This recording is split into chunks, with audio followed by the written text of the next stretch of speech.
Olimpiade Sains Nasional 2016 resmi ditutup setelah selama 6 hari berlangsung. Anies Baswedan, Menteri Pendidikan dan Kebudayaan Indonesia, resmi menutup OSN 2016 melalui telekonferensi dari Jakarta. Menurutnya, melalui OSN 2016 dapat menjadi ajang silaturahmi dan membangkitkan rasa persaudaraan seluruh peserta OSN yang berasal dari seluruh Indonesia. Untuk itu, ia berpesan kepada anak-anak Indonesia untuk selalu belajar dan tidak berpuas diri ketika menjadi pemenang dan selalu menerapkan ilmu pengetahuan untuk bersama membangun Indonesia lebih baik lagi. Saya hadir dari Jakarta menggunakan fasilitas teknologi. Mengapa kita bisa melakukan ini? Karena ada banyak orang-orang yang bekerja di bidang ilmu murni sehingga bisa mengembangkan turunannya berupa teknologi.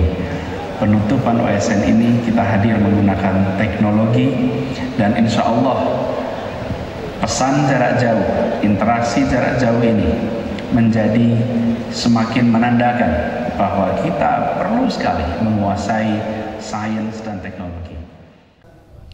Sementara itu, Hamid Muhammad, Dirjen Pendidikan Dasar dan Menengah Kemendikbud mengatakan kepada seluruh pemenang OSN ini nantinya akan dibina dan disiapkan untuk mengikuti Olimpiade Dunia mewakili Indonesia, serta melalui OSN ini dapat menjadi bahan evaluasi Kemendikbud untuk melakukan pemerataan sarana pendidikan yang berkualitas di Indonesia, terutama peningkatan sarana di sekolah terpencil di wilayah Indonesia.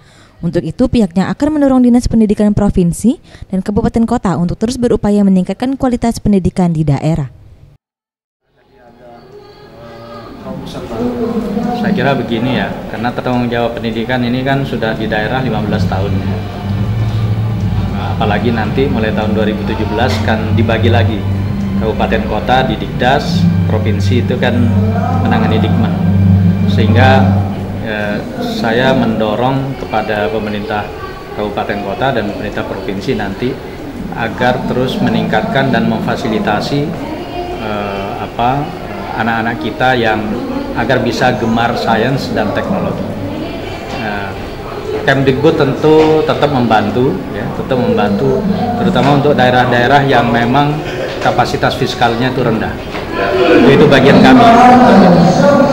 Di samping itu tetap kami akan memfasilitasi anak-anak yang berbakat, anak-anak yang berpotensi itu sampai ke level internasional. Pada penutupan ini juga di-launching logo baru OSN dan pemberian petaka kepada tuan rumah OSN 2017 yaitu Provinsi Riau. Pada Dewi Satria, Septian Rizky, Sriwijaya TV.